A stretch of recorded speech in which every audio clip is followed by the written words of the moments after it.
28वां अध्याय सती का दक्ष के यज्ञ में आना।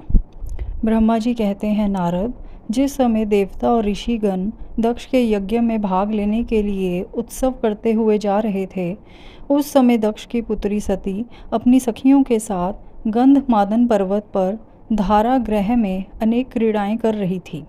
सती ने देखा कि रोहिणी के साथ चंद्रमा कहीं जा रहे थे। तब सती ने अपनी प्रिय सखी विजय से कहा कि विजय, जल्दी जाकर पूछो कि देवी रोहिणी और चंद्र कहाँ जा रहे हैं। तब विजया दौड़कर चंद्रदेव के पास गई और उन्हें नमस्कार करके उनसे पूछा कि हे चंद्रदेव, आप कहाँ जा रहे हैं। चंद्रदेव ने उत्तर दिया कि वे दक्ष द्वारा आयोजित यज्ञ में निमंत्रित हैं, अतः वहीं जा रहे हैं। यज्ञोत्सव के बारे में सुनकर देवी विजया तुरंत देवी सती के पास आई और सारी बातों से सती को अवगत कराया। तब देवी सती को बड़ा आश्चर्य हुआ कि ऐसी क्या बात है जो पिताजी ने यज्ञोत्सव के लिए अपनी बेटी दामाद को निमंत्रण तो दूर सूचना भी नहीं दी। बहुत सोचने पर भी उनकी समझ में कुछ नहीं आ सका। असमंजस की स्थिति में वे अपने पति महादेव जी के पास गईं और उनसे कहने लगीं। सती बोली, हे महादेव जी, मुझे ज्ञात हुआ है कि मेरे पिता श्री दक्ष ने एक बहुत बड़े यज्ञोत्सव का आयोजन किया है, जिसमें उन्होंने सभी देवर्षियों, महर्षियों एवं देवताओं को आमंत्रित किया है। सभी देवता और ऋषिगण वहाँ एकत्रित हो चुके हैं। हे प्रभु, मुझे बताइए कि आप वहाँ क्यों नहीं जा रहे हैं। आप सभी सुहृदयों से मिलने को हमेशा आतुर रहते हैं। आप भक्त वत्सल हैं प्रभु। उस महायज्ञ में सभी आपके भक्त पधारे हैं। आप मेरी प्रार्थना मानकर आज ही मेरे साथ मेरे पिता के उस महायज्ञ में चलिए। सती इस प्रकार भगवान शंकर से यज्ञशाला में चलने की प्रार्थना करने लगी। सती की प्रार्थना सुनकर भगवान महेश्वर बोले, हे देवी, तुम्हारे पिता दक्ष मेरे विशेष द्रोही हो गए हैं। वे मुझसे बैर की भावना रखते हैं। इसी कारण उन्होंने मुझे निमंत्रण नहीं दिया, और जो बिना बुलाए दूसरों के घर जाते हैं वे मरण से भी अधिक अपमान पाते हैं।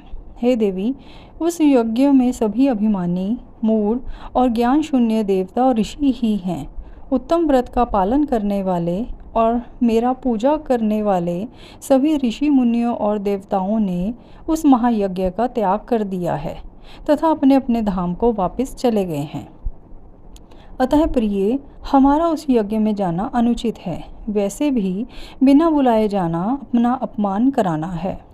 शिवजी के इन वचनों को सुनकर देवी सती क्रुद्ध हो गईं और शिवजी से बोली, हे प्रभु, आप तो सबके परमेश्वर हैं।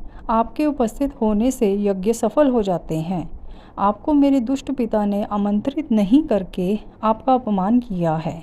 भगवान, मैं ऐसा करने का प्रयोजन जानना चाहती हूँ कि क्यों मेरे पिता ने आपका अनादर किया है। इसलिए मैं अपने पिता के यज्ञ में जाना चाहती हूँ ताकि इस बात का पता लगा सकूँ। अतः प्रभु, आप मुझे आज्ञा प्रदान करें। देवी सती के क्रोधित शब्दों को सुनकर भगवान शंकर बोले, हे देवी, यदि तुम्हारी इच्छा वहाँ जाने की है तो मैं तुम्हें आज्ञा देता हूँ कि अपने पिता के यज्ञ में जाओ।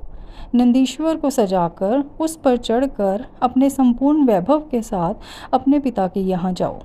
शिवजी की आज्ञा मानकर देवी सती ने उत्तम श्रृंगार किया और अनेक प्रकार के आभूषण धारण करके देवी सती अपने पिता के घर की ओर चल दी। उनके साथ शिवजी ने 60,000 रौद्रगणों को भी भेजा। वे सभी गण उत्सव रचाकर देवी का गुणगान करते हुए दक्ष के घर की ओर जाने लगे। शिवगणों ने पूरे रास्ते शिव शिवा के यश का गान किया। उस यात्रा काल में जगदम्बा बहुत शोभा पा रही थी। उनकी जय जयकार से सारी दिशाएं गूंज रही थीं।